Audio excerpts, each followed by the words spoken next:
On this episode of the Oklahoma Breakdown with Ikard and Lehman, presented by Riverwind Casino, we give you what we're watching for in OU-BYU and preview the game with Greg Wrubell.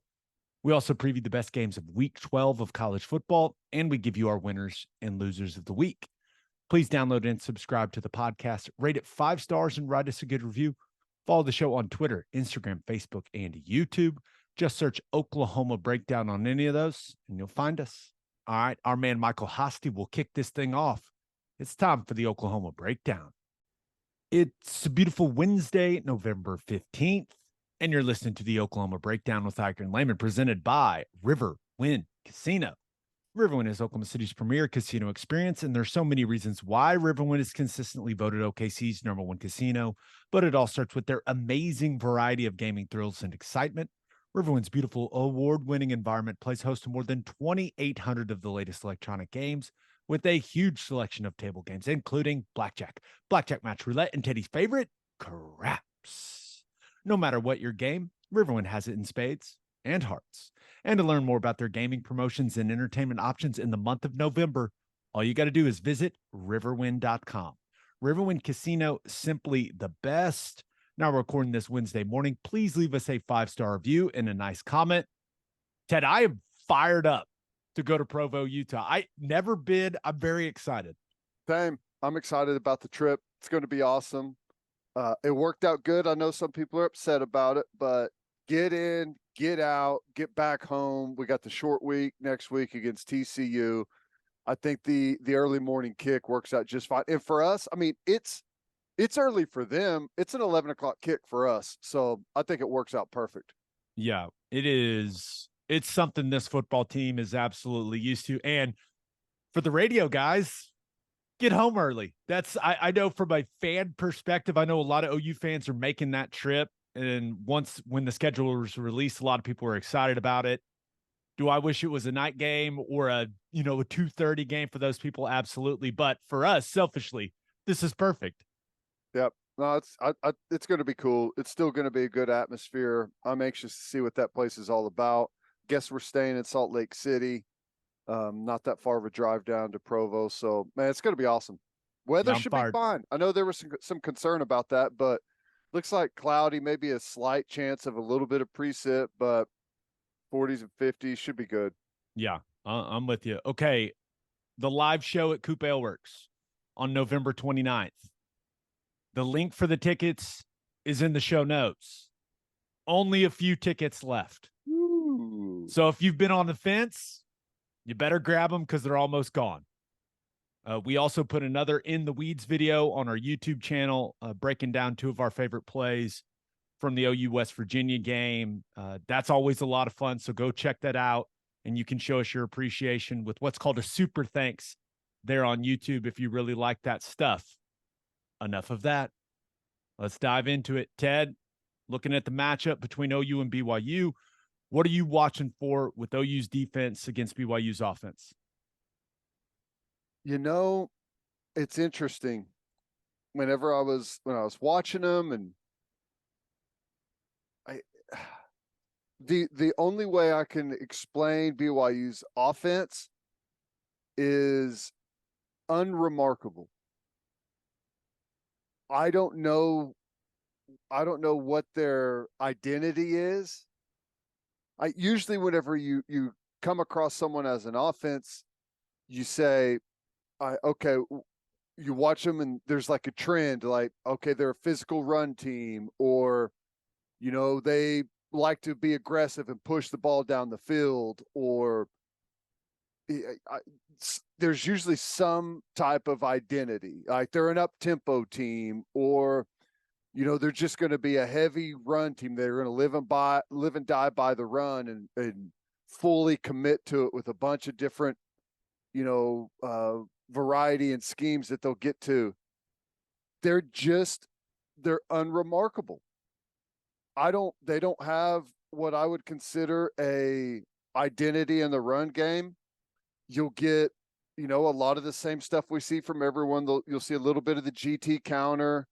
They'll do the quarterback GT counter where they've got like the quick off of it, and then the GT counter the other way. We've seen that from people. They'll do some zone insert stuff. They'll run the quick on some of the jet sweep stuff. That's really it.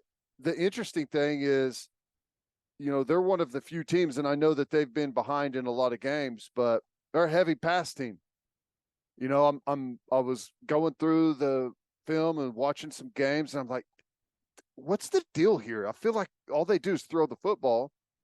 And sure enough, you look and they're a heavy pass team. 338 pass to 285 run. One of the few teams in the Big 12 that throws it more than they run it.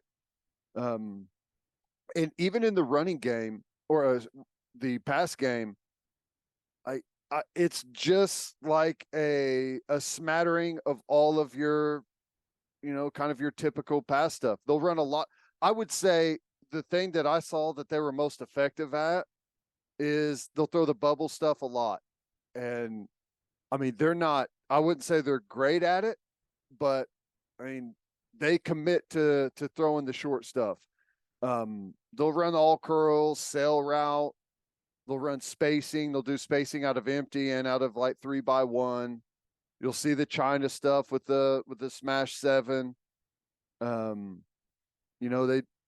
down on the goal line, you'll see some individual things. They like the pivot, and they'll throw some tunnel screen. It's just like it's like the most vanilla offense I've ever seen. Now, their offensive line, from what I see, they protect good in the pass game. Seem like they protect well. Not very aggressive. Don't blow you off the football in the run game. It looks like they've moved some guys around on the offensive line. Their most recent lineup is gigantic.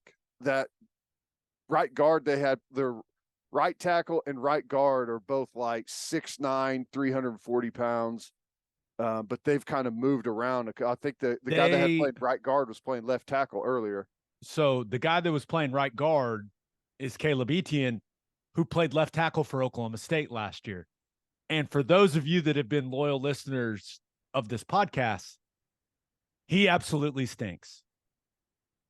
Just a big body. He is the right side of their offensive line in their last football game was as bad of a group as you're going to find in the Big 12 conference. They may be huge, Ted. They're awful. Their left tackle is a complete stud. Kingsley Suamataia, he's going to be an early round type draft pick. Was he hurt at some point? I think so.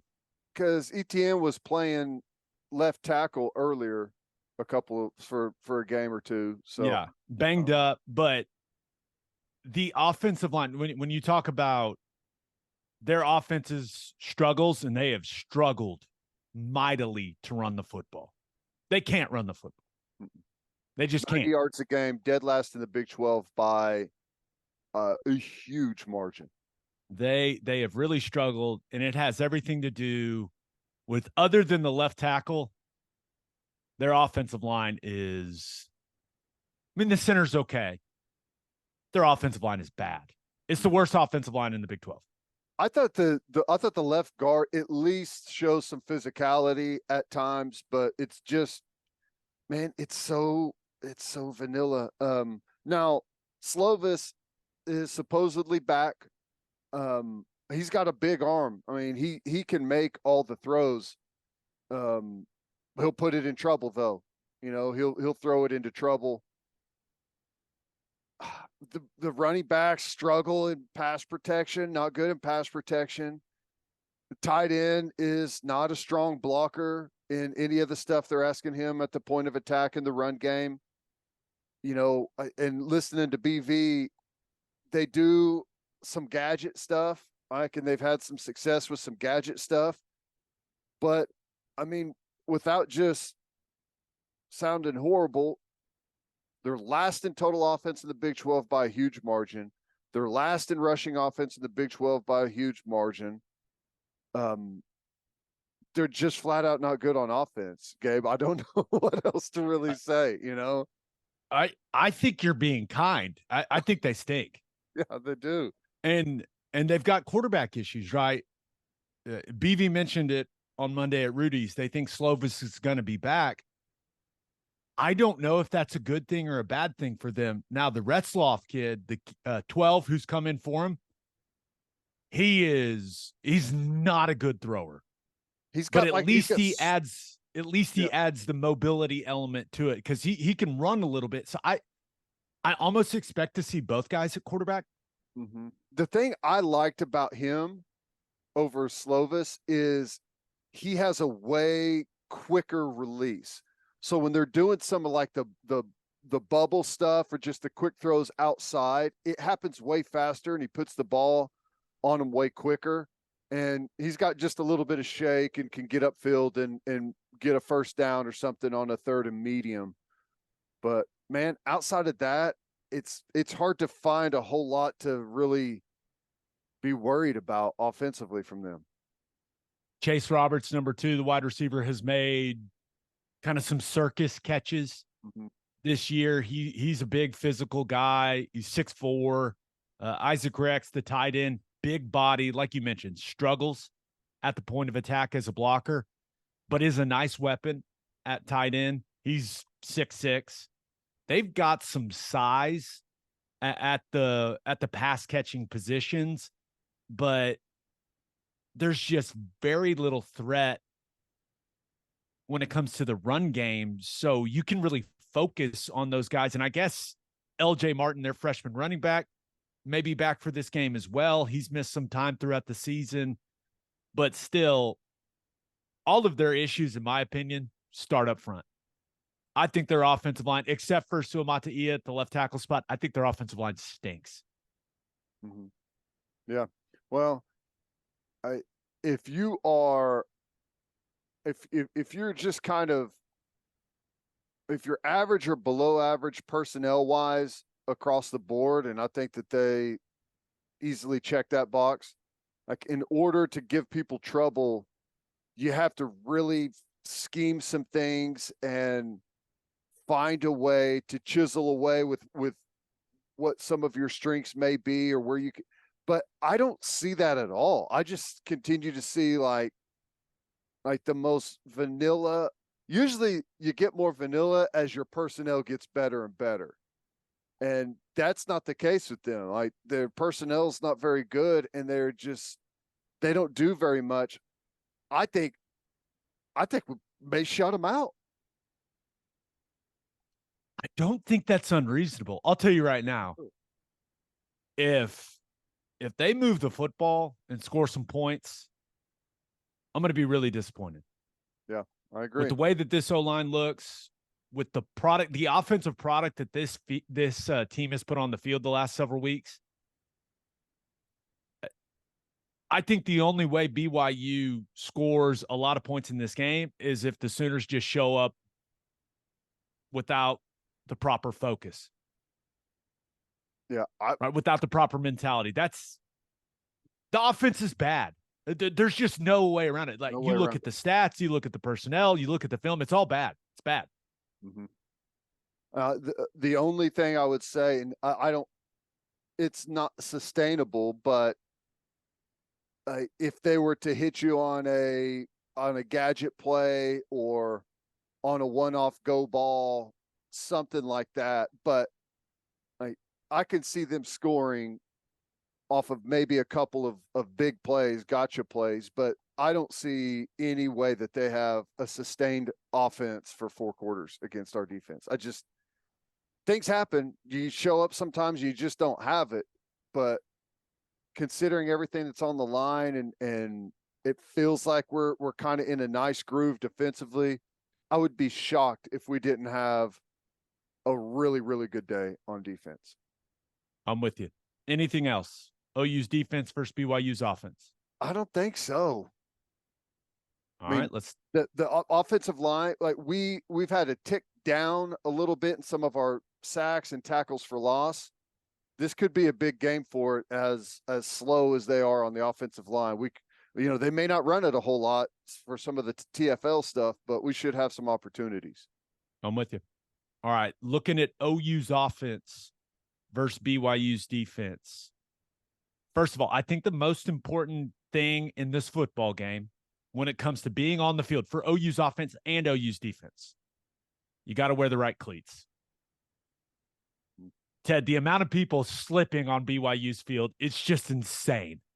Yeah. It's insane to watch on tape. And now it's getting patchy. Like there's some dead spots, some spots are green. It looks awful. It looks like they're giving the people in Ames a run for their money for the worst field in the conference.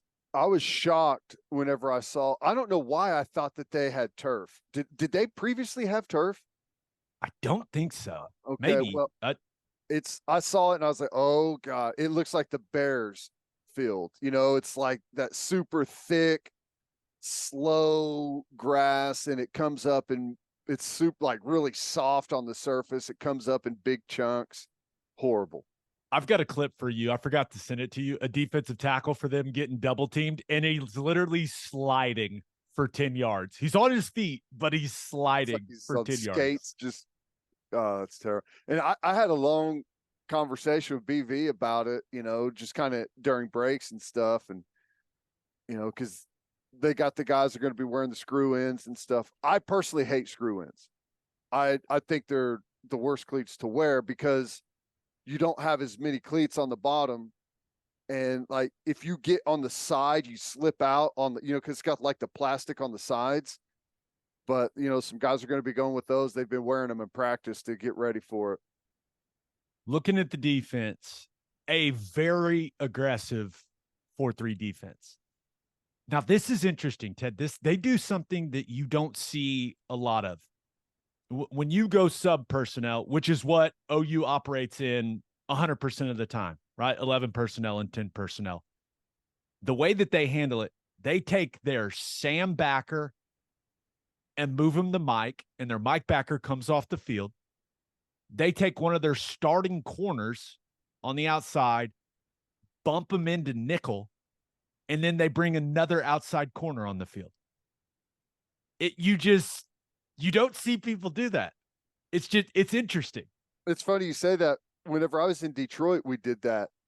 I played Sam in the base package and played Mike in the nickel package. And Dre Bly, who was one of our corners, would come and play nickel and would bring in an extra corner. It's funny, but yeah, that was a rare case of that. So yeah, that's interesting. Maybe you could go on the field and talk to AJ Vonfachon about it, because they ask him to do a lot there at the backer position. But I think the most important thing offensively in this game is recognizing the front that they are in. They change it up a lot. Now they will be in a normal 4 defensive lineman front.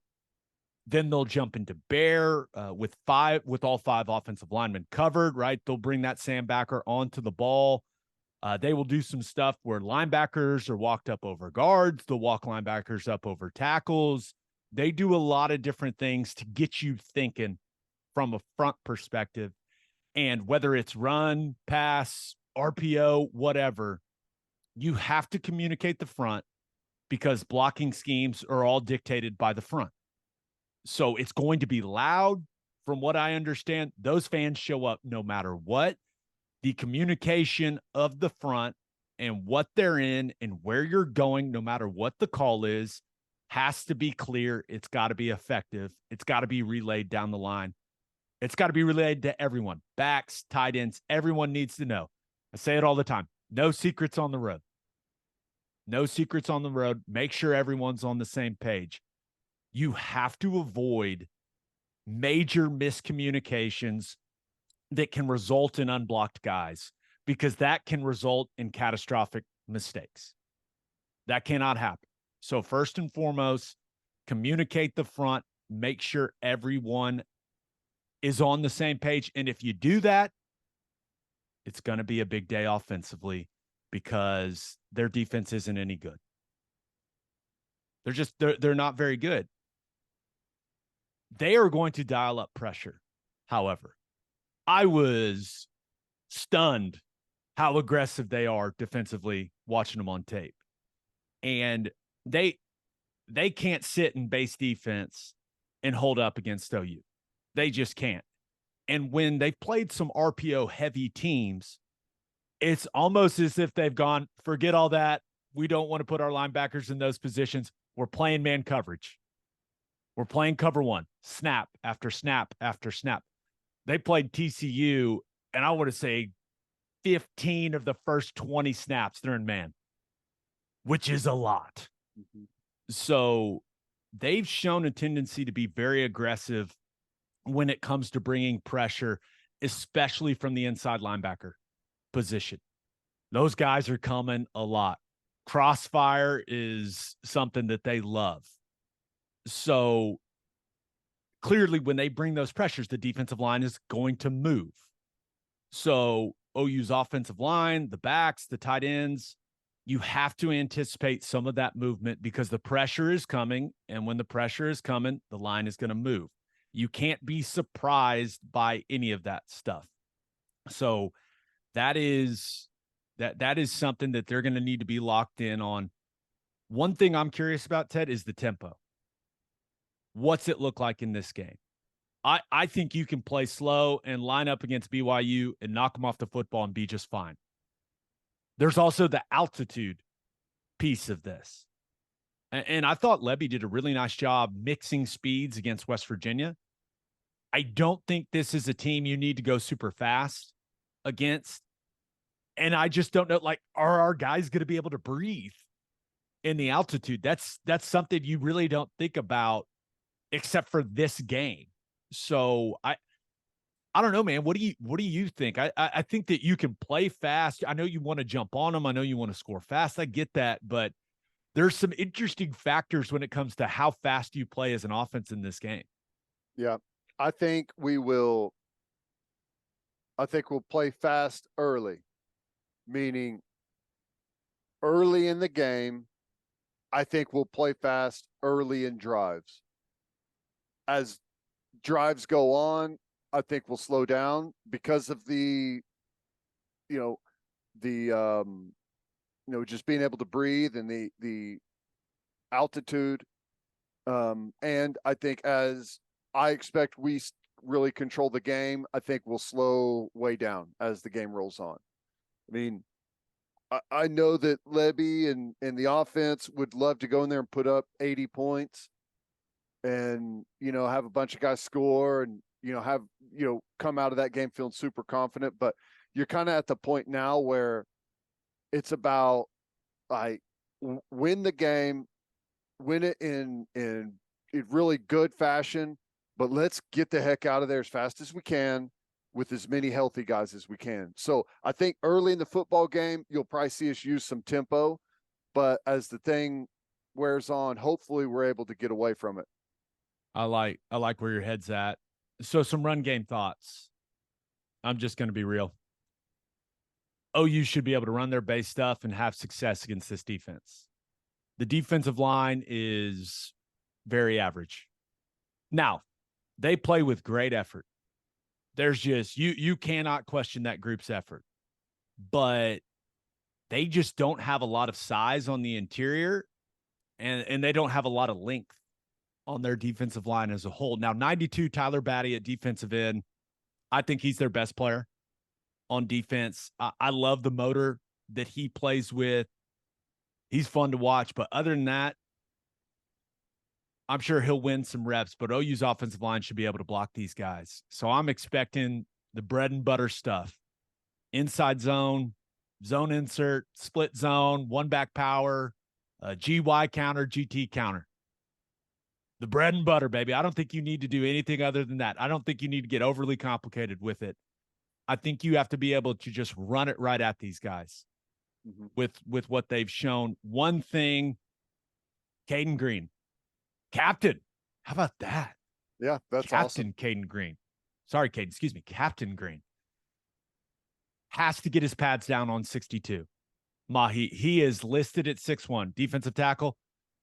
Ted, if he's 6'1", I'm 6'10". Because there is no chance that's accurate. He looks like a fire hydrant out there in Caden Green. You cannot let a guy like that. Caden Green hasn't played a defensive tackle like this. You cannot let him get under your pads. And the same goes for Rames. Sometimes Rames' pads can get a little vertical. Those guys, when they're blocking 62, get your pads down because he's a stout fella. Yeah. Their linebackers, they do not do a good job of getting off blocks. So once again, bread and butter concepts in the run game. I do think 31 Max Tooley, if you're running to the edges, 31 can run. I mean, he can absolutely run and go get the ball if it's going outside, but he gets lost quite a bit. He'll make a few plays. He'll make a play or two where you're like, dang, okay, that guy can go a little bit. But other than that, Ted, I really think they can just keep it simple in the run game. Obviously, you dress some of those concepts up with shifts and motions, but I'm not expecting anything elaborate, and I don't think it takes anything elaborate to run the football. I'm excited to see Sawchuk continue to develop. It feels like there's been some significant improvement from him over these last couple of weeks. I think that their safeties really struggle to tackle in space. I think he's got the opportunity to rip off some big-time runs in this game. Yeah. One thing to think about, and kind of a fair warning for fans, be prepared for depending on how the game goes, possibly a strange play calling day. Whenever you get to a point and you have a game where maybe you're going to be up by a lot, you can start to manipulate your tendencies, right? Because as the season unfolds and you find some things that you're good at and you're having success with, you start to lean towards those things, and it will show up in your tendencies and the statistics for run pass, out of formations and out of personnel. And you're a heavy left-handed run team or you're a heavy right-handed run team. And whenever you have an opportunity to try and get those things back to where there's not tendencies, it can often lead to some weird play calling out there. So just kind of be ready for some of that, maybe running plays out of weird formations and weird personnel groupings. They're bad enough to where you can do some things. That's what you're saying. You're saying it nicely, but that is, that's a great thought. A few past game thoughts. I think they're going to play with an aggressive mentality defensively. I think they're going to bring a lot of pressure. I think they're going to play cover one behind it. Now, they do some zone blitzing where they're playing two deep safeties behind it. I don't think they have a group up front that can win with a four-man rush. Now, Tyler Batty, 92, once again, he's had some nice moments as a pass rusher, but that's really it when it comes to guys that can just win one-on-ones. They've had very little rush from the interior of their defensive line, so I think they're going to have to dial up blitzes to get to Dylan Gabriel. This is one thing. As good as Sawchuk has been running the football, he has had some rough moments in pass protection. He had some good moments in pass protection against West Virginia, but they are going to test him in this game. They are going to make him pass protect in this game. They love bringing those inside backers. Buckle up, Gavin Sawchuk. I mean, there are going to be some pass protection collisions in this game, and I'm excited to see how he handles that because there are going to be a lot of those situations, most likely. So that's something to watch. I think it could be another big day for Drake in the slot. I think their best players on defense are their corners. Number 5, Eddie Ikard, and 0, Jacob Robinson. Now, Ikard bumps to nickel when they're playing sub defense. And it could just be him and Drake one-on-one. And at this point in time, with the way that Drake is playing, I like that matchup. With what he's shown as a route runner this season, if they're just going to play man on him, I really like that matchup. Now, Ikard is he's a very handsy player. You can tell he's kind of built like a running back. Looks strong, but I'll take my chances with that matchup, man. Give me Drake. I don't know if it's going to be another 164-yard day or whatever, but if they're going to play him man to man, he's a hell of a route runner. He may shake him a couple times, and that may result in some huge gains. Yeah. Well, here's the thing. Drake Stoops has a chance to be the leading receiver in the Big 12. He's already there in receptions. He's got a chance in yards. I think he's 90 yards or so behind. Is it the guy from UCF or Houston? I can't remember. But he's got a chance to be the number one receiver in the Big 12. The coaches know that. They're aware of that. And the heater that he's on, it's a nice thing to be able to check that box at the end of the season to have the leading receiver in the conference. It wouldn't shock me if we make it a point to go to Drake Stoops a ton in this game. It would not surprise me at all. Now, they also, I was thinking about the big day that Drake could have. And now he's only in conference games only. Ted, he's only 15 yards behind Javon Baker from UCF. So, yeah, that's pretty dang good. But really good. They bracketed Jalen Knoll from Iowa State a little bit, right? Where they were paying extra attention to him at some points when he was in the slot. Part of me wonders if Drake has earned that type of respect with what he's done the last 2 weeks. Now, Drake's not a burner like Knoll is from Iowa State, but it's just something to keep an eye on. It could BYU's defense go, you know what? Anyone else but 12. Right. Yeah. Well, he could still, on the shorter stuff, it's not like we are, if that's something they want to do, we have ways to absolutely make them pay for doing that. You want to overemphasize your coverage onto one guy. We're good enough to make them pay. And I know that DG and Levy and those guys will find those options out there. So I don't know. That's one of the things I'm most interested to see is, how does Drake Stoops keep his run going? Does he keep his run going? I think the opportunities are going to be there unless they double team him. But the wide receivers as a whole, you got to play physical.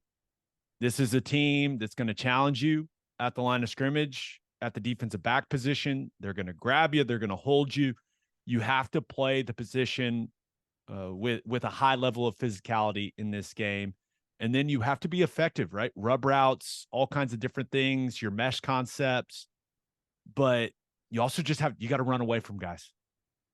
You got to run away from guys. And I think that we've got the speed at the wide receiver position to do some of that stuff. And if DG has time, which I believe he will in this game, it should be an extremely efficient day throwing the football for the Sooners, because I think the wide receivers can win all over the place against this group. And once again, if you're going to attack any group on this team, I think you attack the safeties. I do not think they run well as a group. So I'm excited to see what it looks like, but I will be shocked if OU does not have a really efficient day offensively. Yeah, I agree. It should be I'll be shocked if we don't have an all around just offense, defense, special teams, clean day, workman-like day, get in there, take care of business, and get out as soon as possible. All right, let's get to call your shot. We asked you guys the number one thing you'll be watching for in OU-BYU. This first one comes from Chase Hodges, who says, does the game plan change if it's cold and raining? Will Lebby let DG still sling it, unlike Kansas? I would assume that the conservative play calling that we saw in Lawrence will not take place in Provo. Yeah. Well, I lean that way too. I guess you never know until we see what the conditions are actually like. Well, if you jump up 21-0, right, then that changes everything. Right. But out of the gate, I think Jeff Lebby's I think it's going to be an aggressive mentality. I just think that's where this football team is right now. Yeah, I agree too. Yeah, I think that, and from what I've seen, I don't expect the conditions to be bad. And I know things can change and probably can change quickly in the mountains, but I think the conditions are going to be fine. And, I think we're going to be able to, we should have enough success running the football that you don't have to be conservative play calling in the passing game. You should, because of the run, be able to dial up plenty of downfield opportunities. And you've talked about, a lot of cover one, a lot of man-to-man. Oftentimes that's like, let's find the best matchup and push it down the field. And I think our guys can probably win those battles. I'm with you. This other one comes from Tyler Slocum, who says, for the special teams to have their best game yet, I think Freeman takes one to the house and don't miss any field goals. It would be nice to see the special teams units just put together a fantastic performance in this one. Yep. That would make me feel good. Should have plenty of opportunities. I expect that they're going to punt a lot. They've punted more than anyone else in the conference, and that's probably going to continue. Yeah. I think we've done our best trying to we've been respectful, but yeah, BYU's they're not a good football team right now. Nope, they're struggling big time. So this should be listening to the press conference the other day. It sounds like the end of the season can't get here quick enough. Yeah. Yeah. Kalani Sitake, not overly pleased with some of the guys in that locker room. All right, let's learn a little more about BYU from the voice of the Cougars, Greg Wrubell. But first, Love's Travel Stops now has 47 RV stops conveniently located at Love's Travel Stops across the country. Love's RV Stops provide RV travelers with a safe, clean, well-maintained, and spacious place to stop on your journey. Whether you need a propane refill, RV dump, private shower, laundry facilities, or a dog park for your furry travel companion, you'll find that and more at Love's RV Stops. Visit lovesrvstops.com to research locations, check availability, and make a reservation for tonight or for months in advance. Visit lovesrvstops.com to make a reservation and find out why Love's is the heart of the highway. And of course, don't forget to grab yourself some of that delicious Java Hamore. The Land Doctors have a 120-acre property for sale in East Norman, located just 10 minutes from campus. This completely wooded property sits at the intersection of East 120th Street and Tecumseh Road. If you're looking for a quiet place to go spend some time in the outdoors or a nice little hunting spot on the outskirts of town, this place is for you. There are also development business opportunities with this property as well. Call Colton Cole to schedule a private showing at 405-615-7645 or shoot him an email at colton@landdoctors.com. And celebrate with a Schooner All-American Ale, the official craft beer of OU Athletics from Coupe Ale Works. Named after the iconic Sooner schooner that races across Owen Field after an OU score, you can join in on the celebration with an ice-cold beer from Coupe Ale Works. You can enjoy it at the Palace on the Prairie, at OU Athletics events, at the bar, at the tailgate, and in the comfort of your own home. For more information on Schooner All-American Ale, visit schoonerale.com. Must be 21 to purchase. Please drink responsibly. Schooner All-American Ale, the taste of game day. All right, here is Greg Wrubell.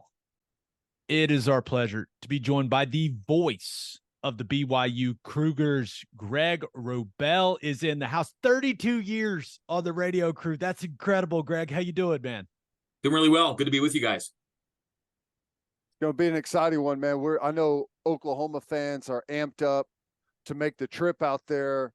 Never played there before. A lot of fans, have obviously watched BYU over the years, but we're excited to make the trip. What's it like on you guys? And I know it's been a rough season, but I'm sure it's still cool to host some different teams throughout the year. Yeah, the Big 12's been great in every possible way, and with new teams and new venues, new fan bases. And it is kind of bittersweet because OU gets to come to Provo, but this is it. It's a one-shot deal. And it's the only time BYU and OU will face as Big 12 colleagues. There will be no return trip as OU goes into the SEC, but it is a big deal. They've played two times previously. Both were neutral field affairs back in 1994, the old Copper Bowl in Tucson. And then in 2009, one of the first games they've ever actually got played at the new stadium in Arlington, the Sam Bradford game. OU fans will remember, and BYU won that one as well to open the season. So they've just met twice. It's been a while, never on anyone's home field. So it's a one-off, but I think it'll be a really enjoyable one for both fan bases. And BYU could be going in a better scenario. But that said, they're trying to accentuate all the positives they can muster and give OU a game. Greg, let's talk about the team. Let's start with the offense. What's the quarterback situation looking like for this game? Is Slovis all the way back? What's your expectation at QB for the Cougars? Yeah, I wouldn't say he's all the way. I say he's working his way back, and he's got a couple of days still, right? He's gonna use these next couple of days to show the staff what he's got.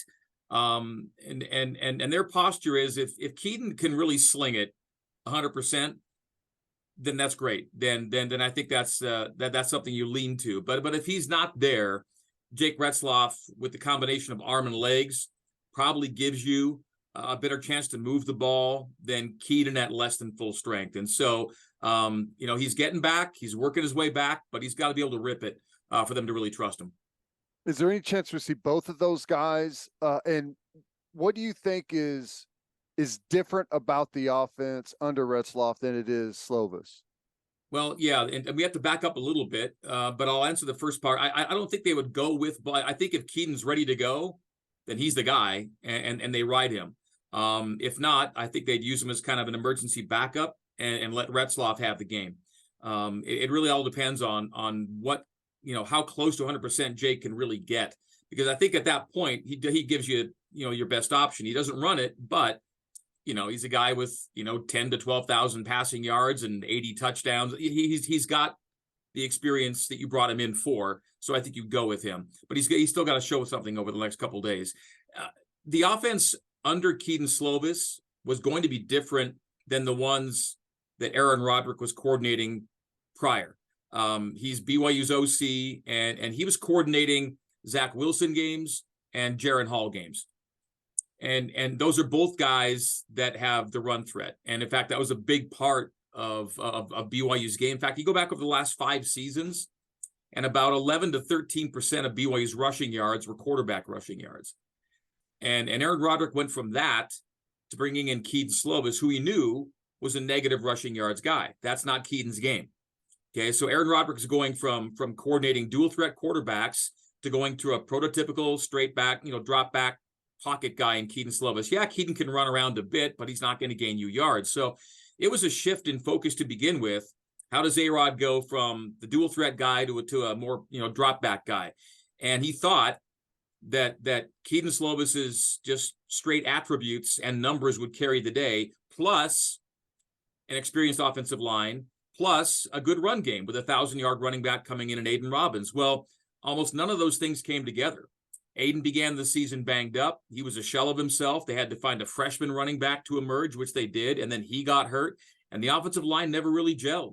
Only one guy, Kingsley Suamataia, projected NFL draft pick, only one guy has started every game at the same spot on that offensive line. So he thought he'd have a lot of ingredients together, and I forgot to mention the fact that he thought he would have Chase Roberts, Keanu Hill, and Cody Epps as the big 3 wideouts.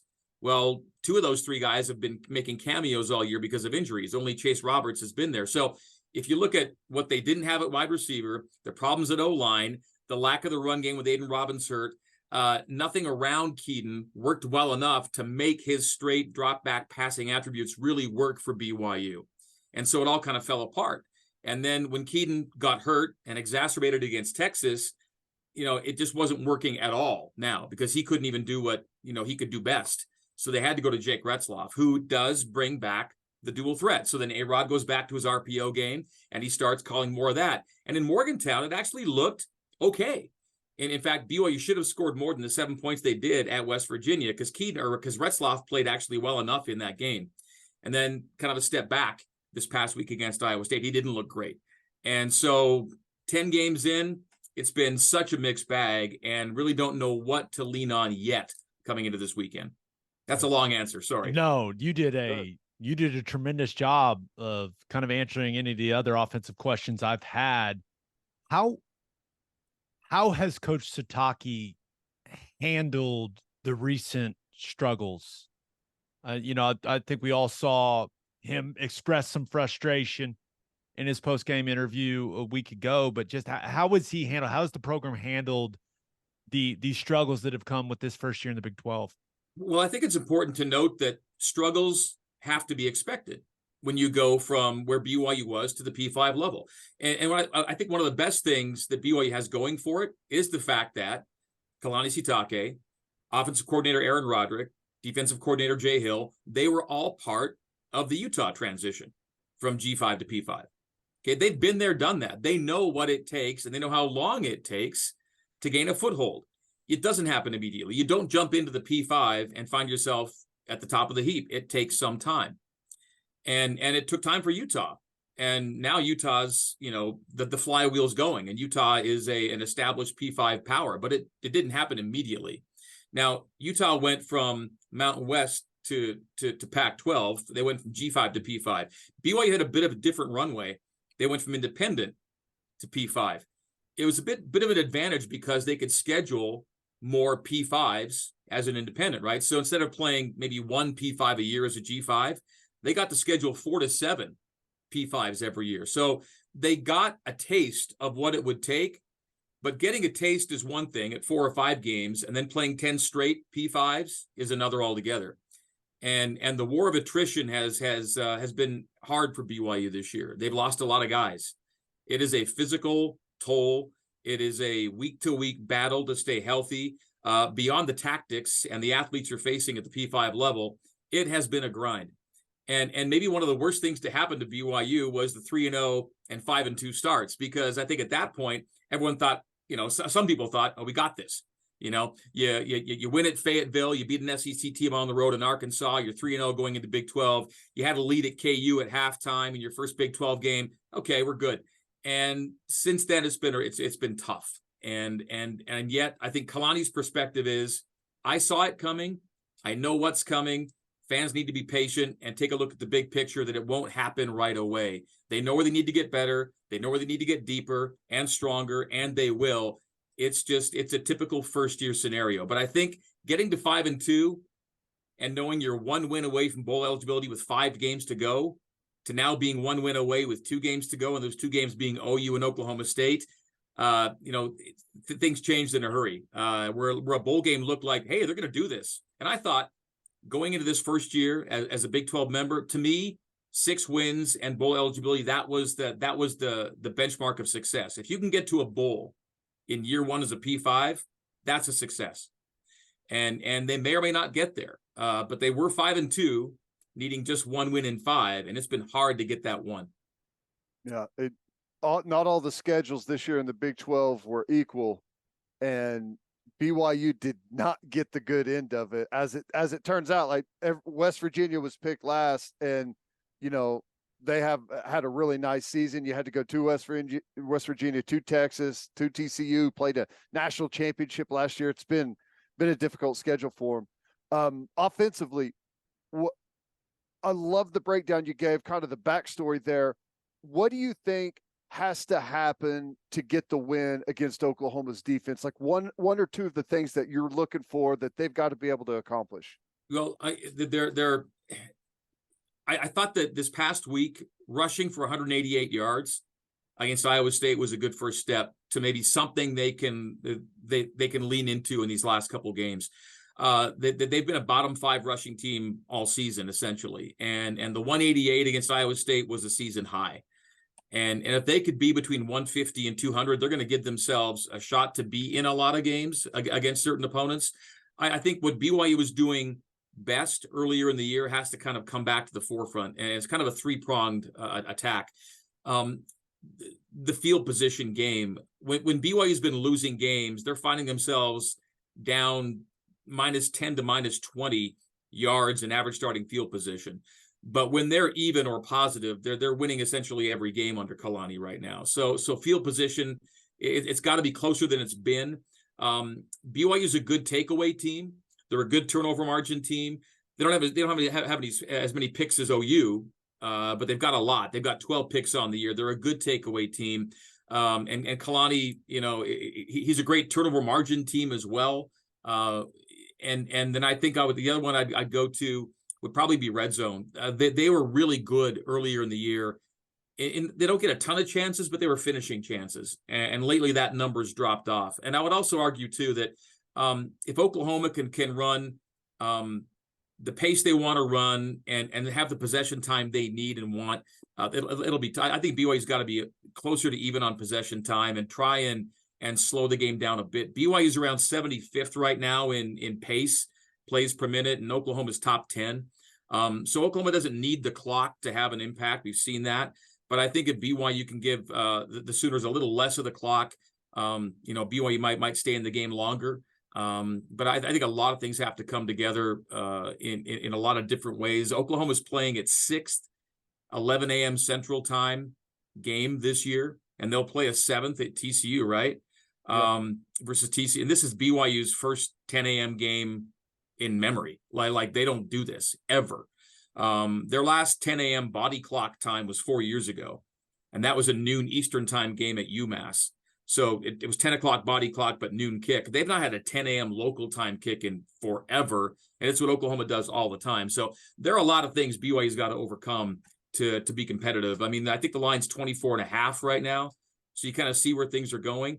It's a tough spot for BYU, but it was a tough spot in 2009, taking on Sam Bradford and the Sooners in Arlington. They were heavy underdogs that day too. So you just look for a crack and try to widen it. Looking at the defense, with what we've seen up to this point, Greg, what do you view as the biggest strength of BYU's defense? Well, and until Ben Bywater got hurt, it was that linebacking core, and that's a big blow. I've got to say that, I mentioned the war of attrition. They've lost D tackles. They've lost a middle linebacker. They've been without their projected starting strong safety all year, and he was the highest projected returning one of the highest projected returning DBs in the Big 12 by PFF, and that's Micah Harper, has not played this year. They just barely got this past week Talon Alfrey back. He was supposed to be Harper's running mate at safety. So the Cougars went into the season with 2 safeties who were kind of preferred walk-on caliber type, lower level depth guys at 2 starting safety spots. And doing that in the Big 12 is a gamble. So BYU was hit immediately at depth before the season even began at safety. Then you lose your Mike. Then you lose some tackles. It's just been tough up the backbone of this defense. They thought they'd be a more disruptive and havoc-oriented team under new coordinator Jay Hill, but it hasn't really translated. I mentioned the picks have been there. They've picked it off 12 times, and they're a good takeaway team that way, but they're not getting home. They're last nationally in sacks. And they've got good edge rushers in Tyler Batty and Isaiah Banya, but they've not gotten home. They've gotten hits. They've gotten pressures, but they're a half step, they're not getting home. And the lack of sacks has really hurt this team and has kept that havoc rate down from where it should be. They've made it up on the edges. I would say their strength of the defense, to answer the question, is corner. They've got a Thorpe semifinalist in Jacob Robinson. They've got a really good corner at Eddie Heckard, who was an FCS transfer from Weber State. Corners have been the strength. Heckard, Robinson, Garrett, those 3, and they play nickel almost 90% of the time. You're going to see 5 DBs on the field almost essentially game, start to finish. Those 3 guys are the most important trio right now for BYU. It's kind of a, out of left field question, but, we've seen it just kind of watching some of the games and stuff. The surface is interesting. There's some guys slipping around out there. It's a different grass than what we're used to playing on. And as the season wears on, you get into the later weather. And is that something that you guys typically see late in the year, that the field becomes slicker? And I mean, I don't know, that in my opinion, that would be an advantage for you guys, that maybe teams coming in not used to it. No, that was that was unexpected. If it was something they were used to, they would have been ready. They weren't ready for that. What happened? What I understand was the field was tarped because it's been frosting now. It's gotten cold, right? So the field was tarped last week, and they didn't give the field enough time to dry off, if you will, after untarping. So there was a lot of residual moisture, I think, left on the field from that experience. And it was unexpected. It was not something they were ready for or thought it was an advantage or something they could. No, it was just it came out of left field. A couple guys had the right footwear, and most of the guys didn't. So it was not something they were planning on. And I think that won't be a problem this week. Interestingly, because of the 10 a.m. kick, morning frost, actually, it will be wet because of morning frost. It's supposed to be cold and might even be wet in the days leading up to it. So it could be soggy again, but I think it'll simply be an equipment issue and a footwear issue, and guys will have better cleats and be more ready for it this week. And Iowa State, I think, already had the right stuff on. They play on their new grass surface at Jack Trice, and I think they already had what they thought were good cleats for that conditions. And there were a couple guys slipping for Iowa State, but not nearly as many as there were for BYU. Yeah, no, it was interesting to watch on tape, Greg. Now, last one, man, and we'll let you get out of here. I remember talking to you when the schedule dropped over on Sirius XM Big 12 Radio that this was the game that BYU fans were really excited about, right? When the schedule was released. Are the BYU fans the type of group that no matter how the season's going, they show up, they're loud? Like, are you expecting a really good, just kind of a typical rowdy environment that you guys are used to for this game? Because the 10 a.m. kickoff local time, it just, I don't know, puts the fan base in an interesting position. Something they're not used to, because again, this doesn't happen here, right? So it's an entirely different shift in a game day routine. BYU has been known recently for its great Saturday night, Friday night, late night crowds and energy. You go back over the last 19 night home games, they're 17-2. Their day game record's not been great. And part of that is the fact that the day games get the better opponents. You're going to find yourself in that afternoon, either ABC or ESPN window, either the early or the mid afternoon, or either the morning or the early afternoon game. Those are your best opponents. So the fact that BYU doesn't have a great day record is kind of related to the fact that they're getting the TCU and KU and Texas and Oklahoma in these daytime games.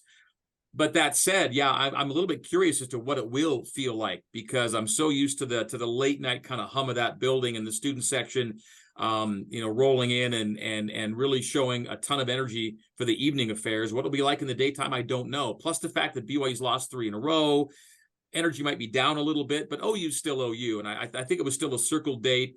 And the Sooners, it's a special thing. Again, they've never been to Provo. They may never again come to Provo. This is a one-shot deal more than likely. And so I think the energy will be there, but there's a little bit of maybe nervous energy about how this thing's actually going to turn out, just because of how good OU is right now and where BYU is right now, and where the line is, what the expectations are. So in a lot of ways, I'm just curious to see myself what it feels like in the building. I do know that the scenery will impress everyone visiting from Norman. It's a great venue. It'll be 60,000. It'll be a special day either way, and I can't wait to get Saturday here. I'm fired up. I can't wait for the trip, man. It's gonna be awesome. Yeah, Greg, we appreciate it, man. 32 years on the radio crew. That's so awesome. You're the man. Thank you for the time. No, I'm blessed. I appreciate it, guys. Anytime. Appreciate you. Well, Greg's got me excited for the trip. Sounds like it's going to be a great atmosphere, Ted. No, I imagine it is. I'm excited to try some of the goodies that they have going in the stadium. Should be fun. Yeah. We may have some time in the fourth quarter where I know it's not on camera, but I'll be doing like food reviews. That's in play with how this game could go. All right, let's preview some of the best games of Week 12 of college football. But first, John Vance Auto Group has a deal for Oklahoma Breakdown listeners. Go to any of their 9 full-service dealerships in Woodward, Miami, and Guthrie and tell them we sent you. And they'll give you a $500 off. That's $500 off just because you listen to this podcast. We've been serving Oklahomans for 40 years, family-owned and operated. No matter what your vehicle needs, our John Vance Auto Group has you covered. They carry domestic brands such as Ford, Lincoln, Chevy, Buick, GMC, Chrysler, Dodge, Ram, Jeep, and Wagoneer. John Vance Auto Group's goal is to give unequaled service and to exceed customers' expectations in every way. You can find all the information about their lifetime loyalty program, browse their entire inventory, and find the John Vance dealership near you at vanceautogroup.com. And attention business owners, you need Insurica in your life. Insurica is one of the country's largest insurance brokers with 30 offices throughout Oklahoma, Texas, and the Southwest. Insurica is able to customize programs by accessing the latest information from many insurance carriers. They compare and contrast coverage offerings and pricing and will design a cost-effective, comprehensive program to meet your business's specific needs. If your business partners with Insurica, you'll save huge amounts of money and take back control of your total cost of risk. If your business wants to be best in class, connect with Insurica at insurica.com. That's INSURICA.com.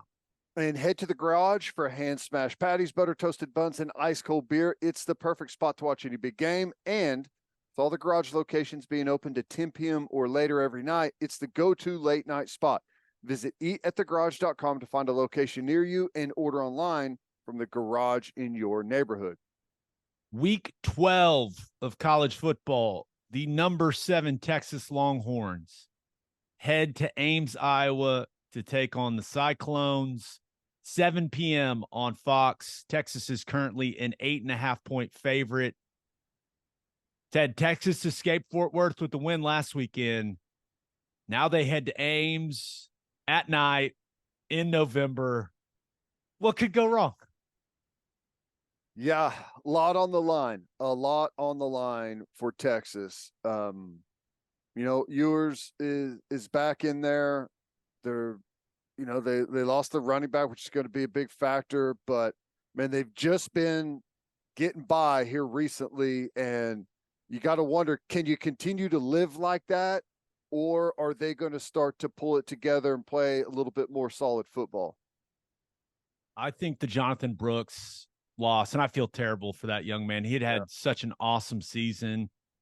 I assume he was going to come out for the draft, being probably one of the first running backs coming off the board, and for him to tear his ACL now is brutal. That's absolutely brutal. He's probably going to be knocking on 1,500 yards for the season. He was over 1,100, I believe. So, yeah, that's tough for him. And he was, they have some good schemes and they block some stuff up, but a lot of what he does is like some really impressive individual effort stuff. Yeah, and we'll see if CJ Baxter, right? All world freshman, if he can step up in his place. That Texas offensive line, they got to play well in this game. They got to play well. If they can't get the run game going, and Ewers, who I still don't think is healthy, has to make a bunch of throws, we've seen this Iowa State defense confuse quarterbacks time after time after time. And if they are in predictable passing situations, Ewers is known, he can make some mistakes, man. So on the other side, Rocco Beck, he's going to have to play lights out for Iowa State, because I don't think they're going to be able to run the football at all against that Texas defensive line. That group, that front seven is playing really well right now. So Rocco Beck, he's going to have to make some big time throws in this game. He's going to have to avoid some pressure, make some plays with his legs. He's got to avoid the critical mistake. He has to play clean for them to have a chance, because, dude, I think they're really going to struggle to run it. Yeah. Yeah. And that's kind of when they struggled this season. It's whenever they weren't running the ball very well. That's pretty typical, but as that running game has come around, they've been better and better. Yeah, man, freshman going up against that front seven for Texas, what he does to be able to move around a little bit and extend plays and get outside the pocket is probably their best chance for some explosive plays, because, I don't know. I feel like we're going to have a low scoring football game. That's how it feels to me as well. This is the big question for me in this game. Can Iowa State's defense limit big plays from Xavier Worthy and Adonai Mitchell? And I mean huge plays, like 40, 50-yard touchdown type plays. If they can limit that stuff and just make Texas move the ball down the field, Texas has continued to struggle in the red zone, man. Mm-hmm. When those windows have gotten tighter, when the field is compressed, they've not done a particularly good job offensively. So if you're Iowa State and you can not let them score from forever away with Mitchell and Worthy, then if you can force field goals in the red zone, who knows what happens? Or maybe, hey, maybe Ewers tries to make a really, really tight window throw. You bat it up in the air, you get an interception, something like that. But if they can turn it into a red zone execution game for Texas, I think this is going to be a close, interesting football game. So I think it comes down to who makes the mistakes at the quarterback position. Yeah. It's funny because yesterday on my radio show, I did player A and player B statistically with Rocco Becht and Quinn Ewers. They're almost the same. I mean, it's like, Ewers is, a little bit better completion percentage. He's thrown for like 100 more yards. He's thrown for one less touchdown, but, and a few less interceptions, but a lot of their stuff is really similar. And I think it's going to probably boil down to which one of those two guys plays the best. And if Texas can have any semblance of the run game that they had with Jonathan Brooks, if the run game is not there, because that's really what takes the pressure off Quinn Ewers. And if he doesn't have a running game, give me Iowa State. I mean, to me, that's going to tell the story is, can CJ Baxter in the running game make up for the lack of Jonathan Brooks? If not, I think Iowa State wins it. Yeah, and clearly a lot of OU fans going to be cheering for the Cyclones in this one. Yeah. It should be a crazy atmosphere too. I mean, that's a fun place to play. It's not huge, but it's one of the bigger stadiums in the Big 12, 65,000, and it's going to be a crazy atmosphere with everything that's on the line right now. I'm with you. All right, next game, number 5, Washington goes to Corvallis to take on the number 11 Oregon State Beavers. This game's going to be 6:30 Central on ABC. Currently, Oregon State is a 2.5-point favorite. Weird things happen at night in Corvallis, Ted. How about Jonathan Smith's Beavers being favored in this one? They're good. They're really good. They are good. They will get after your ass on defense. They run the football really well. They're a physical football team. Washington it's like, just get us to the finish line is what it's kind of felt like this back half of the season. This is going to be a difficult one for them, man. You know how there's been a lot better teams than Washington that have not been able to make it through a schedule undefeated. And I feel like it's going to happen at some point, and this would be the game. So we'll see. Washington's the better football team. They got the better quarterback. That doesn't always mean that you win the football game. It's going to be a tough one. I'm with you. Now, Oregon State's going to want to shorten this game, right? They're going to want to turn this into kind of a grinded out football game. There's no doubt they're going to want to lean on the run game with Damian Martinez, lean on that physical offensive line that they've built there. But DJ Uiagalelei is going to have to make some throws in this game, because even though that Oregon State defense is really good, I just have a hard time believing that Michael Penix and Dunze and Polk and that group of skill guys for Washington, I got a hard time believing they're not going to make some plays in this one and put up some points. They're really good. I mean, Penix is really good. So give me Washington to win the game. I know they're 10-0. I know it's incredibly difficult to go undefeated, and that place is going to be rocking, but I just trust Penix to make the necessary plays, and I don't trust Uiagalelei the same way. So Kalen DeBoer is a hell of a football coach as well. There's a reason his name's coming up for all these jobs that are opening up. Is that distraction at all? I don't think so. For whatever reason, I just think Washington's going to have too much offense in this game for Oregon State. Yeah. But watch them get beat by 10. Who knows? Yeah. I mean, I think Oregon State's going to have some things go their way, find a way to get some turnovers, find a way to get some explosive plays out there.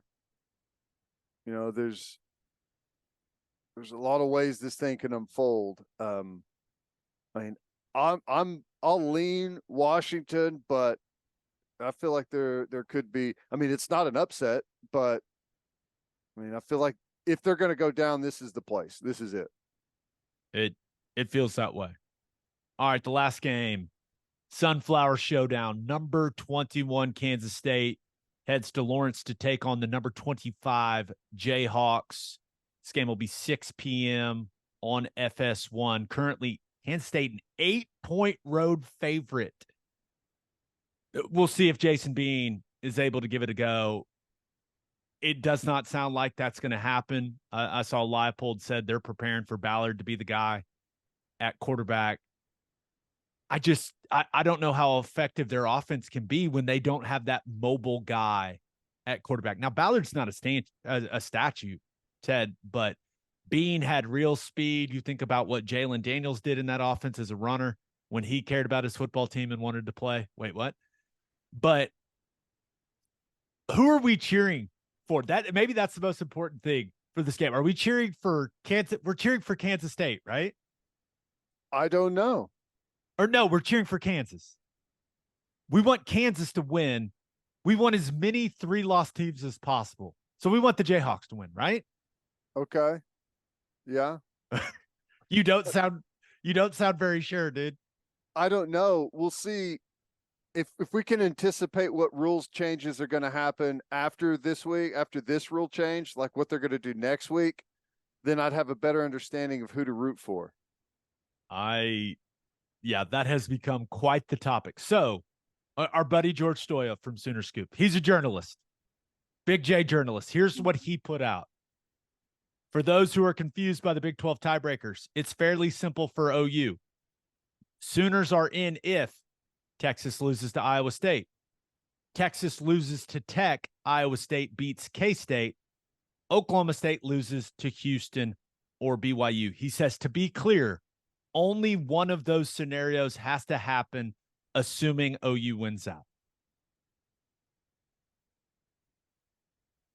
He's a journalist. I'm going to choose to believe that that's the case. Yeah. Well, I think all of those, I mean, I'd said there's a pretty good likelihood that one of those scenarios will happen. I don't know which one, but you know, we're not in a horrible spot right now. Will Howard, he's playing some really good football the last month. Ever since Avery Johnson came in the picture for K-State, Will Howard has stepped his game up. He is now the all-time touchdown pass leader in school history. Yeah. Wow. Yeah. I interviewed him earlier this week. I was like, all-time, dude. Congrats. I mean, that's really like just over a year as starting quarterback.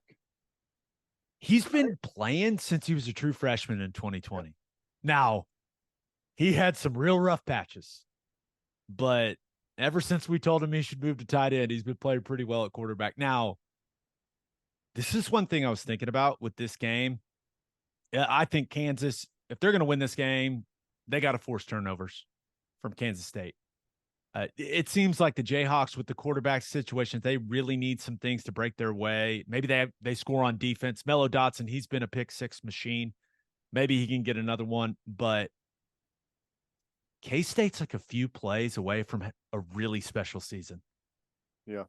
Blew a fourth-quarter lead to Missouri, ended up losing by 3 on the road. Who we know now, Missouri's good. Really good team. I mean, that's a good football team. Lost to Oklahoma State when Will Howard played maybe the worst game of his career. If he plays 10%, 20% better, they win that game. And then they lose in overtime to Texas. Right? Had every opportunity at the end of regulation and in overtime to win that game. They're a few plays away from being 10-0 and ranked like number 5 in the country. I know. It's crazy. And what's weird though is like you still wonder if they're going to give you that weird game, and maybe they already got it out of the way. That was the Oklahoma State game. The Texas game and the Missouri, those were hard fought games, but they kind of gave up the one against Oklahoma State. I mean, we've seen that from them in the past, but I honestly don't think Kansas is going to be able to stop them on the ground, No. with enough regularity and not having the explosiveness. I mean, come on, third team quarterback against, like you just laid out, a team that, potentially, if just a handful of small things go a different way, are at least a top 10 football team. I feel like it's just too much to ask for Kansas. I'm with you. I like K-State in that one. All right, let's finish up with our winners and losers of the week. But first, do you have difficulty sitting for long periods of time or can't lay on your side due to pain? Well, it's a hip thing, and the only person to go see is Dr. Brandon Johnson at the Hip Clinic in Oklahoma City. No matter your age, the Hip Clinic has the experience and knowledge to help ease your hip pain and preserve your hip joint. Don't let the pain hold you back any longer. Don't just accept a hip replacement, people. Call the Hip Clinic today at 844-KEEP-HIP or visit thehipclinicokc.com. Bishop McGinnis Catholic High School represents a tradition of educational excellence in Oklahoma City. Grounded in a faith-based education, Bishop McGinnis offers a college prep curriculum that includes 22 AP courses, participation in OSSAA athletics, and numerous clubs and organizations for students to join and grow. If you want to provide the best possible educational and spiritual development for your children, contact Bishop McGinnis Catholic High School or visit bmchs.org. Financial aid is available. As always, Ted, kick us off. Who do you have as your winner of the week? I'm going with Georgia. They are back to their rightful place at number 1 in the country in the college football playoff rankings. They're the best team. They're the best overall team. Ohio State, number 2, which is interesting, still ahead of Michigan. Little punishment for Michigan there? Yeah, perhaps. Yeah. So interesting. And then Florida State rounds up your top 4, and then Washington, undefeated 10-0, is outside the top 4, looking to stay alive, as we talked about that Oregon State game. But I think Georgia is not just number 1, but I think they are the clear number 1 in the country. I mean, there's other good teams, don't get me wrong, but they are the most complete football team to me, and it's not really that close. That, and they have gotten key guys healthy on offense. Ladd McConkey's back healthy. Brock Bowers is back from the ankle situation. Carson Beck is playing a really good football. Run game is going. They got Mims there. Probably going to be a first rounder at left tackle back. I mean, not only are they playing really good football, they're gaining steam. Yeah, I know. And that makes me think they're going to Neyland this weekend. Yeah. And they're a 10-point favorite. And they may win by 3 scores. That's what I was about to say. I don't have, before the season started, I looked at this game and thought this is going to be a really tough one on Georgia. I don't see that as the case anymore. I think they could handle Tennessee easily. You know what I think it's going to look like? I think it's going to play out exactly the way the Ole Miss game did. Heupel is awesome with the first 15 to 20 plays of a game, really exposing your weaknesses. I could see Tennessee moving it early, scoring some points, crowds going, but I think that Georgia defense is going to settle in. They're going to choke the life out of Tennessee just like they did Ole Miss, and that Georgia offense is going to roll. I think that's going to be a blowout win for Georgia. I think they're that good right now. That is a tough atmosphere. But, dude, I think they're really good. I do too. Yeah, I think Georgia, it's like they finally are engaged in the season, and they handled Ole Miss, and I think they're going to do the same thing with Tennessee. Man, I'm with you. I think it may be tight early. There's just too much. They're just going to continue to constrict you on defense and adjust to whatever it is that you planned on being able to get over on them. And they get a ton of credit for defense and not that much credit for offense, and their offense is excellent. So yeah,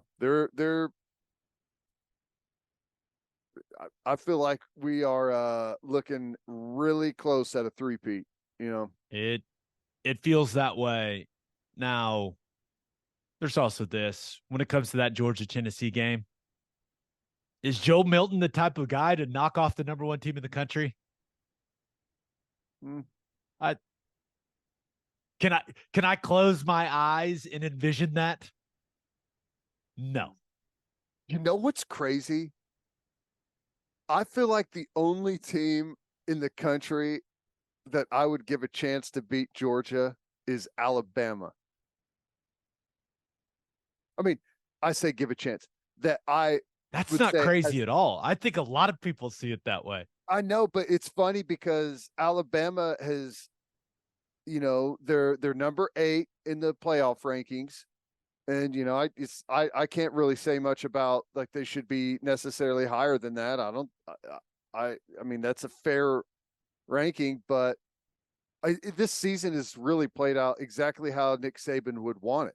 I've been able to operate through pretty much obscurity throughout the year, left for dead early, and have just gotten better and better and better. And they've got a dangerous enough offense with some big plays and a good enough defense to give Georgia a real run for their money. I'm with you. And that SEC title game is already set. Yeah, that's the thing, though. I think Alabama can beat Georgia, but I don't think they can beat them twice. That's an interesting way of looking at it. Because they'll have to beat them twice. We may find out. Yeah. All right, who do you have as your loser of the week? Oh, I had to go with the Cleveland Browns.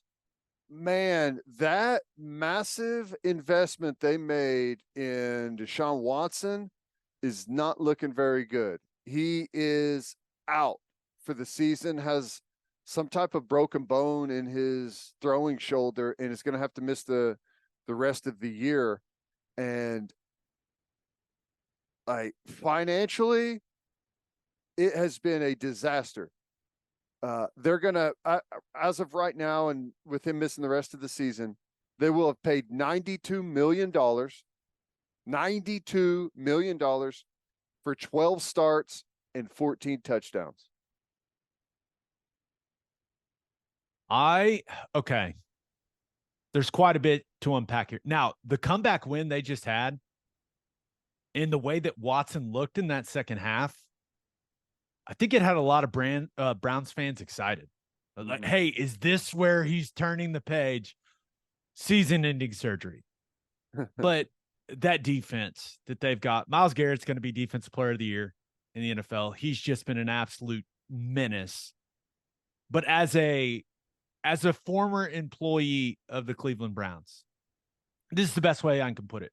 When I watch NFL football on Sunday, I cheer for the teams that employed me. And there were a lot of them, 6 of them. So I got a lot of teams to cheer for. It has been pretty difficult for me to cheer for the Browns with him playing quarterback for him. And for me, Watson not being out on the field for him, it allows me to cheer for the Browns a little more. That's where I'm at with it. So, yeah, that contract looks worse and worse and worse by the day. It's got potential to be the worst contract in the history of American professional sports.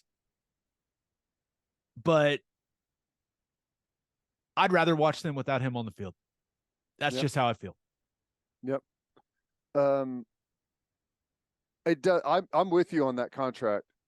And if only people could have seen that coming, which I would say was everyone in the world except for the Cleveland Browns, right? It's been a nightmare. 92 million, 12 starts, 14 touchdowns. Who?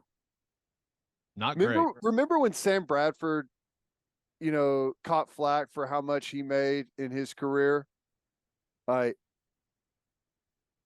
Deshaun Watson has made more in the first 2 years of this contract than Sam Bradford made his entire career. Now, that is not true. I think Sam made like $130 million. Well, okay. I guess for the contract he got hammered for. Yes. His rookie deal. His rookie deal. Yeah.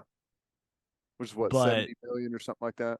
But also, from the NFL impact of this, the AFC North is the best division in all of football.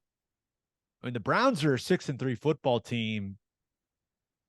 The Bengals are dead last in the AFC North right now at 5-4. So what type of effect does this have on that division, the playoff picture? It's definitely a significant development, but I will be much happier watching the Browns without him on the field. So, I mean, there's a chance you have you may have 3 AFC North teams, right? Really good chance of that. Yeah. Make the playoffs. All right, let's get to my winner and loser. But first, elevate your tailgate with Chapel Supply and Equipment in Oklahoma City. Chapel Supply and Equipment has generators and inverters on hand that'll give you all the power you need so you can take your tailgate to the next level. They've also got top-of-the-line heaters that'll keep you warm during those cold tailgates later in the season. They're Oklahoma-owned and operated. Elevate your tailgate by calling 405-495-1722 or visit chapelsupply.com. That's CHAPPELL supply.com. And First Fidelity Bank knows how to keep fans like you happy. With more than 50 awards in the last 5 years, including Forbes Best in State Bank, the Oklahoma's Community Choice Awards, and the Journal Records Reader Rankings, it's clear that they are Oklahoma's #1 pick for quality banking. And you can find that level of outstanding service in everything FFB offers. Open an account at an award-winning bank today at ffb.com. First Fidelity Bank. We go where you go. And head to opolisclothing.com for our podcast merchandise and the best OU gear out there. That's OPOLIS clothing.com. Use promo code TED, TED for 10% off. That's opolisclothing.com. Use promo code TED for 10% off. Buttery soft and 10% off. For my winner of the week, thought about going with Oregon. Every list out there has Dan Lanning as a potential candidate for the Texas A&M job. He came out and said this, quote, "I'm not going anywhere. There's zero chance I would be coaching somewhere else. I've got unfinished business here."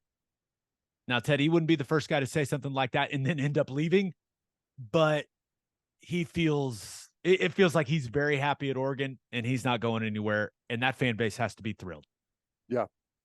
Yeah, if he considers leaving Oregon to go to Texas A&M, people close to him need to grab him and shake him and slap him out of it. Wake up. You don't want to go to that place.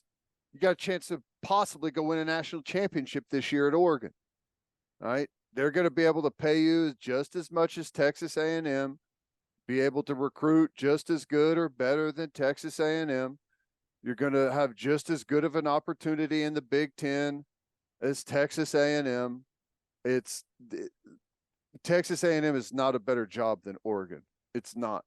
Just flat out is not a better job. He made the smart call by coming out and slapping all of the talks down. Smart by him. Yeah. And I think as long as Lanning's at Oregon, the Ducks are going to be a problem. I'm a big fan of his, and he knows what it takes. He knows how you have to build a roster, and he's got Phil Knight. That helps. That's the thing. That's what's great about it. Okay, Texas A&M has a bunch of money from a bunch of donors who all want influence over one person who I don't think wants influence. He just wants you to win, right? He just wants a national title before he dies. That's it. That's all he wants. That's it. So smart. But my winner of the week, the Oklahoma City Thunder. Great week for the squad. beat the Suns on Sunday with an awesome fourth quarter and 35 points from SGA, 31 from Jalen Williams. He was awesome in that game. And then I was there, Ted. Where were you when the Oklahoma City Thunder won their first in-season tournament game in franchise history? What's up? Let's go. Where was I? I was in on the couch in the second quarter. That's whenever it was over, right? Yes. And that was a beatdown. They destroyed the Spurs, 123-87. I'm glad to hear you're watching already, man. Look at you. Yeah, I'm watching. That was fun. Couple things from being there in person. Paycom Center's getting back in shape, baby. Really? Crowd is getting good. Okay. Yeah. We're starting to get back into form. The crowd was good, loud, energetic. I'm getting excited about what this season's going to be. The game was being billed as this battle between Wembanyama and Chet. Neither guy really did a whole lot. Chet had 9 and 7. Wemby had 8 and 14. For me, the game was just a reminder of how damn good Shai Gilgeous-Alexander is.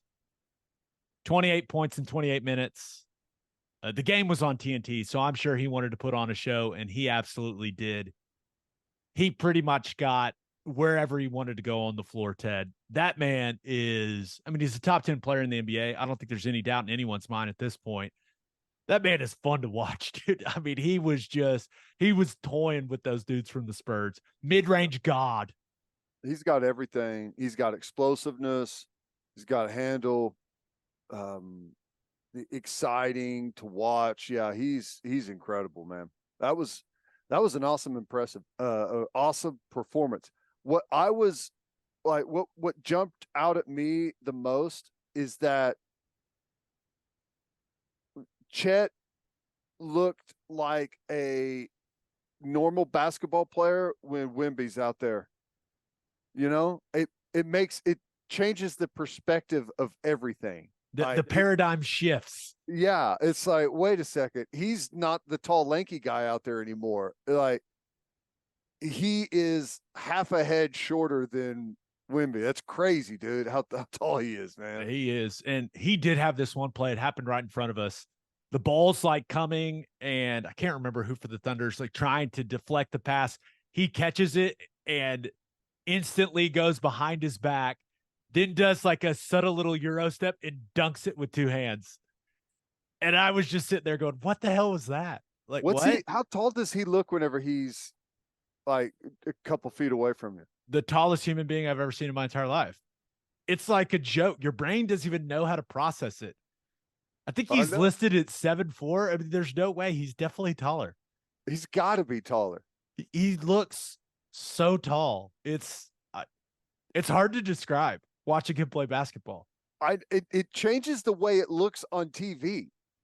It looks like everyone has shrunk down to normal sized people, and then there's the tall basketball player out there.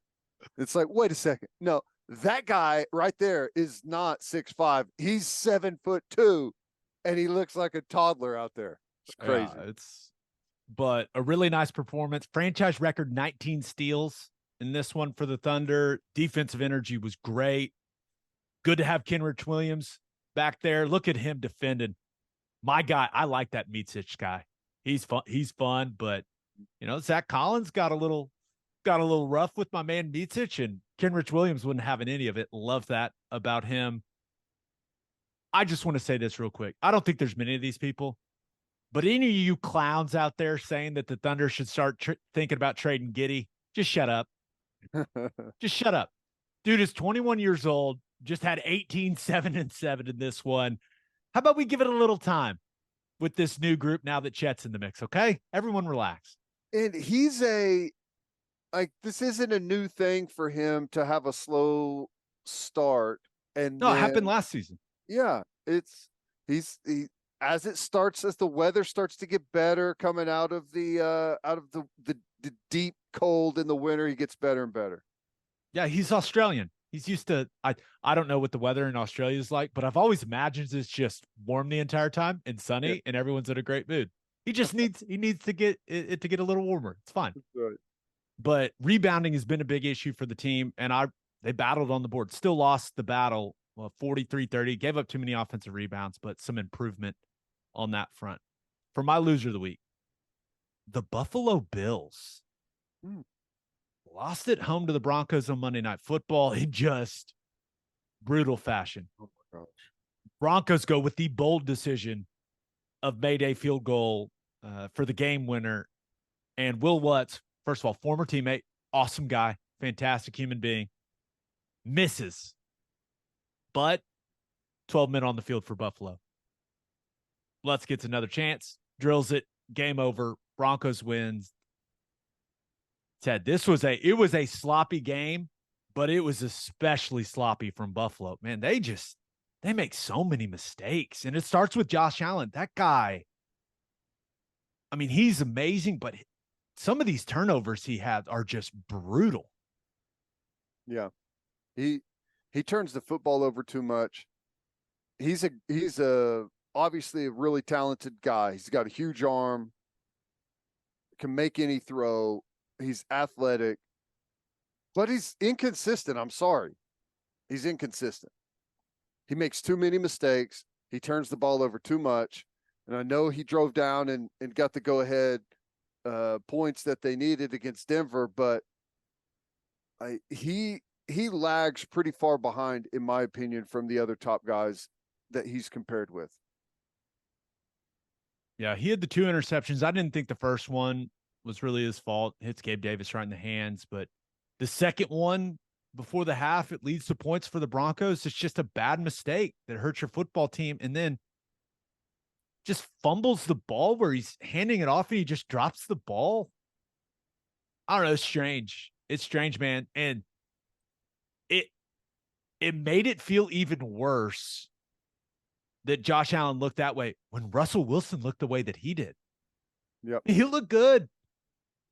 The crazy thing about that game is, I mean, Russell Wilson has just been getting hammered over the last 2 seasons for his level of play. If you didn't know anything about these two teams and you sat on the couch and you watched that game, you would have gone, oh, there's no doubt the guy on the Broncos is a better quarterback than the guy on the Bills, which is pretty alarming if you're a Buffalo fan. Now, everyone has their off days, but Monday Night Football at home, Wilson outplayed him. I mean, there's just no doubt. Yeah. The conversation, it's funny how different the conversation is if they don't have 12 guys out on the field for the field goal. You know? Yeah. If there's not 12 guys out there on the field for the field goal, Denver looks stupid for running the Mayday field goal whenever they didn't need to. And, you know, you're walking out of there with a win. Ken Dorsey probably still has a job as offensive coordinator, and you sweep some of that stuff under the rug. But somehow 12 guys on the field gets the offensive coordinator fired. And, you know, it's just a weird ending to that football game. And the worst part about it is because I was watching the game and for whatever reason left the TV on, and I sat through a bunch of cringeworthy Russell Wilson interviews post game. That was the worst part of the game. I didn't say that part of his performance was great, but he did play well during the game. And he has played well. I mean, that wasn't a one-off performance. He's played pretty good, and Denver's still in it. Yeah. The only other thing on that game, so many OU guys, it was awesome. Yeah. I mean, Perine had a couple huge plays on that game-winning drive for him in the pass game. Yep. Marvin Mims was just killing it in the punt return game. Get that man the football more. Did you hear that clip from him pregame? Yeah, so good. I didn't throw it to me anyways. That was awesome. He addressed it on Twitter. He said, just joking with the fan, everyone needs to chill out. But yeah, there were Sooners all over the field in that one. But just that's a tough loss for Buffalo. What are they now? 5-5? Yeah. They are flirting with not making the playoffs. It's going to be tough. Like I was saying, you know, because Miami's 6-3 right now, and if you're talking about getting into the wild card race, the AFC North is loaded with football teams that can really play. Pittsburgh, Cleveland, Cincinnati's in last in that division, and they're 5-4. So Raiders are 5-5. They're in the Antonio AFC West. Pierce, okay. And they've found a little juice in that locker room ever since making the coaching change. How about that? The guy used to be a psychopath on the football field is doing a good job of head coach. Look at that. Birthday shout outs. Happy 28th birthday to Joseph Lee. Happy 29th birthday to Ethan Winter. Happy 41st birthday to Aaron Spoon from the Robin Spoons. Happy 44th birthday to Daniel Fat Dog Anderson. And happy 59th birthday to Don Johnson. On that note, episode 371.